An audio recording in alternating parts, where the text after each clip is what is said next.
नमस्कार मित्रांनो, तुमचं माझ्या चॅनलमध्ये स्वागत आहे. तर आज आपण नोकरी मिळवण्यासाठी स्वामींची काय सेवा करावी ते पाहणार आहोत. तर चॅनलवर नवीन असाल तर चॅनलला सबस्क्राईब करा, बेल आयकॉनला क्लिक करा, लाईक करा. तर शेवटपर्यंत व्हिडिओ बघा. तर श्री स्वामी समर्थ गुरु माऊली यांच्या ईश्वरनीय वाणीतून त्यांनीच दिलेले सेवा त्यांचे वाक्य ब्रह्मवाक्य असते. 10,000% प्रचिती अनुभव येणारे म्हणजे येणारच. कोट्यावधी सेवेकऱ्यांच्या गेल्या 50 वर्षातील रोकडा अनुभव आहे.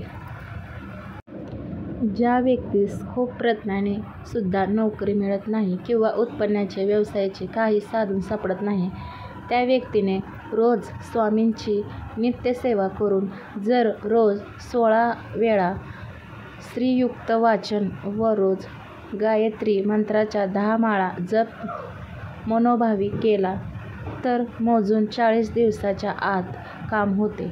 नोकरी रोजगार हमखास मिळतोच. उदरनिवारण व्यवसायाचा मार्ग सापडतो. करून तर बघा ही सेवा. या सेवेचा अनुभव स्थानिक श्री स्वामी समर्थ सेवा केंद्रात अवश्य सांगावा. करते आणि करविते साक्षात श्री स्वामी समर्थ. स्वामी आई आधारांचा जीवाचा श्री स्वामी समर्थ श्री गुरु माऊलीच आहेत.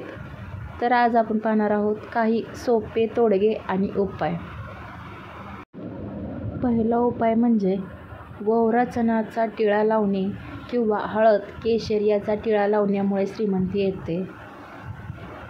दुसरा, गोवराचनाचा टिळा लावण्यासाठी सोमवारपासून सुरुवात करावी. छोटीशी वाटी घेऊन त्यात थोडी हळद कुंकू घेऊन त्यात अल्पसे सोने ठेवावे.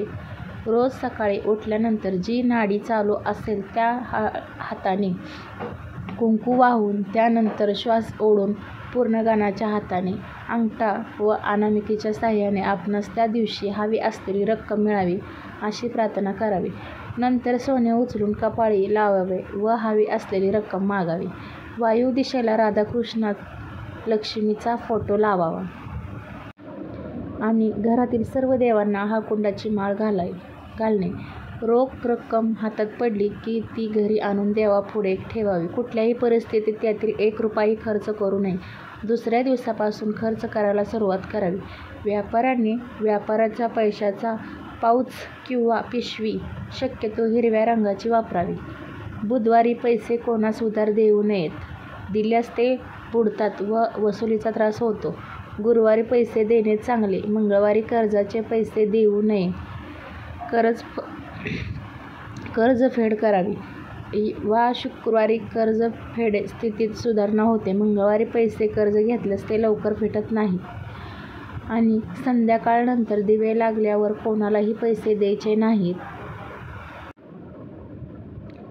तसेच राहूच्या होऱ्यात पैसे देणे घेणे व्यवहार करू नये. सूर्यास्ता अगोदर मोठी खरेदी करावी. सूर्यास्तानंतर मोठी खरेदी केल्यास व पैसे दिल्यास लक्ष्मी नाश पावते. दिवा वा समईच्या ज्योतीचे तोंड उत्तरेकडे असल्यास लक्ष्मी प्रसन्न होते.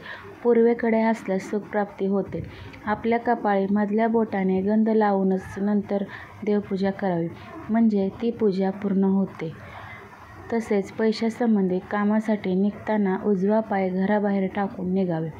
गणेशास 1 लाल फूल मंदिरात वाहून समोर आलेल्या अपंग किंवा भिकाऱ्यास वा वृद्ध भिकाऱ्यास पैसे देऊन त्याचे मन संतुष्ट करावे म्हणजे यश मिळते. तसेच घरात मनी प्लॅन्ट लावू नये. पैशाची चणचण भासते. श्री स्वामी समर्थ हा जप घरातल्या सर्वांनी किमान 108 वेळा म्हणावा. कोणत्याही एका व्यक्तीने रोज 1000 जप करावा. धनलाभ होतो. लक्ष्मीप्राप्तीचा सोपा आणि अनुभवसिद्ध उपाय म्हणजे पिठात थोडी साखर मिसळून ते पीठ मुंग्यांना खाऊ घालावे. अनेकांना अनुभव आला आहे. घरात किमान कामानिमित्त बाहेर पडताना शर्टाच्या वरच्या खिशात थोडे तरी पैसे ठेवावेत. मोकळ्या खिशाने कधीही बाहेर पडू नये. पैसा पैशाकडे जातो हे सत्य आहे. घराच्या व दुकानाच्या दरवाजाला पायाने स्पर्श करू नये. रोज सकाळी पूजा झाल्यानंतर घरात शंख न विसरता फुंकावा. घरात वास्तव्यास असलेले अलक्ष्मी, लक्ष्मीची मोठी बहीण अवदसा काढता पायी घेई आणि लक्ष्मी चिरंतन नांदेल. कसा वाटला व्हिडिओ हे नक्की कमेंट करून सांगा. आवडले असेल तर चॅनेलला सबस्क्राईब करा. धन्यवाद. श्री स्वामी समर्थ.